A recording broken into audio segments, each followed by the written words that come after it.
മനസ്സാ ആ ചക്ക ചോറ് കഴിഞ്ഞിട്ട് 2 ദിവസമായിക്കോളും. ഇങ്ങനെ പോയാലേ ഓരോ കുറച്ച് ആശ്രയം കൊണ്ട് കറക്കണ്ടേ കുറച്ച് ചോറിന് വിളമ്പിക്കാം. ഓനെ കൊണ്ട് ഞാൻ തീറ്റിപ്പിച്ചോളാം. എന്തൊക്കെ ഇവിടെ വന്നിരിക്കണു. ഈ ചോറാണ് തിന്നാ.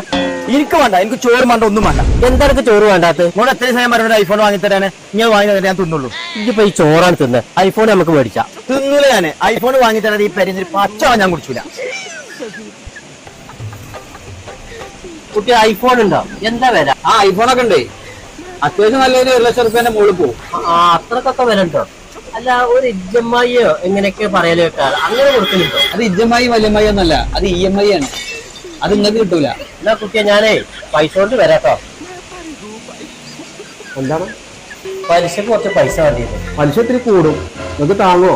എന്താ അത്ര അത്യാവശ്യം? പലിശ കുറച്ച് കൂടിയാലും കുഴപ്പമില്ല. ചെറുക്കൻ്റെ ഒരു ഐഫോൺ മേടിച്ചത്. എത്ര വെച്ചിട്ടാ ജി പുറത്ത് വന്നിരിക്കണേ? ഈ ചോറാണ് തിന്നാ. നിങ്ങൾ എന്താ പറഞ്ഞ കാര്യമില്ല. ഐഫോൺ കിട്ടാതെ ഞാൻ തിന്നൂല എന്ന് പറയാ. തിന്നൂല. ഐഫോൺ ഞാൻ മേടിച്ചുകൊള്ളു. ഇത് ആദ്യം തിന്ന്, എന്നാലും തരും. എന്നാ തിന്നാ. ഈ ചോറാണ് തിന്നാല് ഐഫോണാണ് തരുന്ന. ഉറപ്പല്ലേ?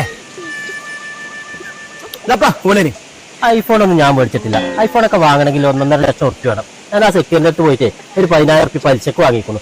കുറച്ച് വിഷം വാങ്ങിയിട്ട് ഇജ്ജിപ്പോ തിന്ന ചോറ്റിലേക്ക് ഞാൻ വിളിച്ചിരിക്കുന്നു. ഇതോടെ എന്റെ ഐഫോണിന്റെ പൂജ തീരുമല്ലോ. പിന്നെ കുഞ്ഞിന് കല്ലിനും പാടെ ഒരു 10,000 ഉറുപ്പ്യ വേണ്ടുള്ളൂ. എന്നാലും എനിക്ക് ലാഭം. പേടിച്ചൊന്നും വേണ്ട. ഞാൻ വിഷം കയ്യിലിട്ടിട്ടില്ല. പക്ഷെ ഇത് പേടിച്ചിട്ട് ഛർദ്ദിക്കപ്പോ അവനാണ് എന്തെങ്കിലും വാങ്ങാനുണ്ടെങ്കിൽ പണിക്ക് പോയിട്ട് വാങ്ങാനില്ല. അല്ലാതെ വാപ്പാരെ ബുദ്ധിമുട്ടിക്കല്ല. ഇനി ഞാൻ വാശി പിടിച്ചിട്ടുണ്ടെങ്കിൽ എനിക്ക് ശരിക്കും ഞാൻ വിഷം തരും.